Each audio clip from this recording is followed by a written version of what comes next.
Bonjour à tous. Allez, petit point rapide sur Solana. Ok, on va faire le petit récap pour ceux qui n'ont jamais vu donc ma vidéo sur Solana. Donc là, nous avons en daily donc un prix de Solana qui était là avec un plus bas à 1,07$ ici en août 2020. Ensuite, il est parti, boum boum boum, vague 1, retracement 2, vague 1 ici en mai 2021 sur la zone des 56$. Et ensuite, on a retracé ici sur une zone des 20$. Ok. Ici, je l'ai mis en logarithmique pour ne pas avoir les graphes trop écrasés. Donc, vague 1, retracement ici, 19$ environ, 19,185. On a ce point bas. Donc là, c'est le point bas. D'accord. Point bas. Et là, on a l'ATH point haut. Vous avez dit que Solana allait retracer par rapport à cette hausse rapide exponentielle. Donc, on est le cas dans le retracement. Le retracement, on va regarder en weekly pour vous montrer. Une bougie fait une semaine. Ok, comme ça vous verrez mieux un peu le cours. Donc si on enlève le logarithmique, là c'est un peu écrasé. Et après on a une hausse verticale. Vraiment très verticale. Donc quand on a une hausse très verticale ici, et ben forcément on est passé au-dessus de la ligne des 50 ici. Elle est là, la ligne des 50, elle est à 108$. Ok, je l'ai rajouté par rapport à nouvelle ATH. Ok. Ensuite j'ai tracé mon Fibo ici par rapport à ce plus haut et ce plus bas là. Où là il y a une blanche et la ligne des 50, elle est ici. Ok, je vais vous montrer ça quand on va zoomer. Donc si on a fait une vague 1, une vague 2, une vague 3, forcément on doit retracer une vague 4 si possible entre la 1 et la 2. Ok, parce qu'on a une zone de demande ici. Donc vous avez une possibilité que Solana revienne ici dans la ligne des, on va dire, j'ai mis 46$, voire un peu plus bas. Ça, on verra au fur et à mesure. Donc, parce que là, il doit faire une distribution qui va se mettre en place. Ok, on va checker tout ça au fur et à mesure. Ça, c'était en weekly. Donc, je vais vous mettre la version monthly. Donc, une bougie fait un mois. Comme vous voyez que cette bougie-là, regardez, elle est monstrueuse. Regardez le gros déséquilibre en monthly. Comment vous voulez que le prix ne redescende pas dans cette zone? D'accord? Juste en regardant ça. D'accord? Juste en regardant cette bougie-là et cette bougie-là, il y a un gros déséquilibre de marché. Donc, forcément, le prix doit revenir. D'accord? Donc, préparez des stablecoins si vous voulez acheter du Solana. Parce que quand il va rééquilibrer tout ça, là, après, je pense qu'il va partir, il va plus revenir. D'accord? Donc, pensez que s'il rééquilibre tout ça, préparez des stablecoins. Mettez-les de côté si vous voulez acheter du Solana. Vous aurez l'occasion de l'acheter à un bon prix. Je ne dis pas 1$. D'accord? Mais vous aurez l'occasion de l'acheter, par exemple, à 36$ ou 45, 46$. Donc, dans cette zone-là, voire un peu plus bas. Ok? D'accord? Dans cette zone-là, on peut aller chercher jusqu'à 26$. Donc Solana peut être l'idéal, le top, ce serait qu'ils viennent titiller les 16-15$ ou 20$. D'accord? Là, vous pouvez en prendre beaucoup. Ou sinon, vous rentrez en DCA. Donc préparez une partie de vos stablecoins. Ne grillez pas tous vos stablecoins. Laissez-les de côté. Solana, vous savez que c'est du costaud. D'accord? Au niveau projet. Donc si vous avez l'occasion de prendre du Solana ici, donc n'hésitez pas parce que la vague 5 après sera monstrueuse. Ok? Donc je vous préviens, donc à l'avance. Au moins je vous l'aurais dit, vous serez au courant. Donc là pour l'instant, normalement, si vous êtes holder, vous faites rien. Sauf si vous avez déjà pris du Solana et là vous avez encaissé une partie par exemple, ou la totalité.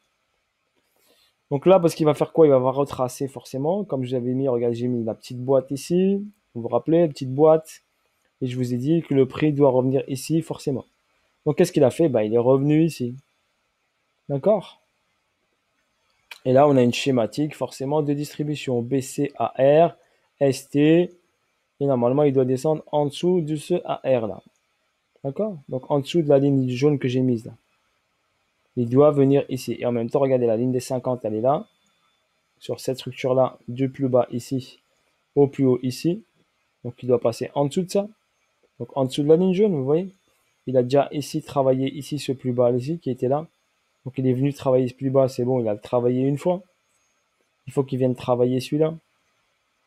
D'accord? Donc là, je dirais une incursion ici, dans la zone discount de la structure. Si possible, s'il y a une accélération, il va prendre la liquidité de celui-là. Mais déjà, en premier temps, il va prendre cette liquidité-là. D'accord? S'il peut encore aller chercher cette liquidité-là, je verrai bien une incursion, comme je vous avais dit, dans les 94 $ environ. OK? Et ensuite, aller faire, bien sûr, un double ATH. Donc, un ATH, ensuite une recorrection et un autre ATH, et ensuite une correction avant d'aller descendre. Donc, voilà pour Solana. Avant qu'il aille chercher des plus bas ici, il faut qu'il fasse son chemin. D'accord? Il faut qu'il fasse sa distribution. D'accord? Donc, on va prendre le temps. Je vais vous le décortiquer au fur et à mesure. OK? Donc, ne vous focalisez pas sur Solana. D'accord? Il y aura, si vous voulez, ici, quand il fera ici, chercher la liquidité là, il y aura un trade à prendre. Mais c'est du trading. Donc, on pourra acheter du Solana pour le trader, pour encaisser en haut, pour faire un bon petit trade. Après, c'est pas monstrueux comme trade, mais ça, c'est un bon trading. Ça peut faire un, vous pouvez faire un doublé, donc au doubler votre capital, faire un 100%. Ok. Voilà pour Solana.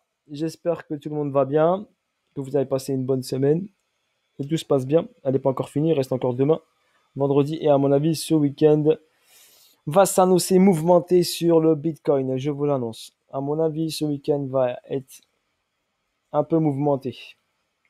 Vu qu'on a la courbe du gold, je vous la montre ici, je vous la superpose. Vu que le gold, regardez le gold, qu'est-ce qu'il a fait? Il a fait une grosse correction aujourd'hui.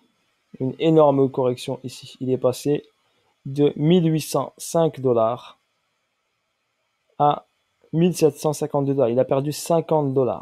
Ok, 50 $, ça veut dire 500 points. 500 points de baisse. C'est énorme hein, pour votre information. On a eu 500 points de baisse. Donc, imaginez, regardez, on va mettre le BTC. Donc, vous allez avoir, donc, faites attention. À mon avis, ce week-end, ça va être un peu mouvementé ou la semaine prochaine. D'accord? Là, c'est quoi? C'est le market cap? Non, je voulais, moi, le BTC. BTC, il est là. Donc, le BTC par rapport au gold, vous constatez, voilà, le gold ici a chuté, BTC est monté. Gold a fait une première incursion en chute, donc une première incursion. Et ici, hop, il est remonté. Ici, le BTC, vous le voyez en bleu. Voilà, il est superposé ici au Solana. Et là, on risque, si le gold, à mon avis, repart ici en correction haussière, avoir une autre petite chute du BTC. On verra, on avisera, faut pas trop se projeter, mais je vous dis, il va y avoir du mouvement. Voilà pour Solana. Ok, si on la superpose au BTC, bien sûr, regardez, donc on la superpose au BTC, elle a presque le même move que le BTC. Donc quand BTC a entamé sa chute, et ben Solana a corrigé et ensuite a remonté. Donc hop, Solana va corriger, BTC, on va voir ce qu'il va faire, mais normalement, il doit corriger, comme je vous l'ai expliqué sur la vidéo d'avant, il va se balader un peu, tac tac, prendre de la liquidité, travailler des sauts plus hauts, travailler des plus bas, jusqu'à faire le vrai move. Pour l'instant, il n'est pas sur son vrai move, d'accord? Voilà, Solana, on attend, ici, ligne jaune, passe en dessous de ligne jaune, en dessous de, on va revenir ici en discount sur la structure, et après, on avisera quoi faire. Ok, voilà pour Solana. Bisous à tous. Prenez soin de vous. N'hésitez pas à liker, à partager au max. Si vous voulez me laisser des commentaires, je les lis. N'hésitez pas à me laisser des commentaires. Ciao, ciao, bye bye.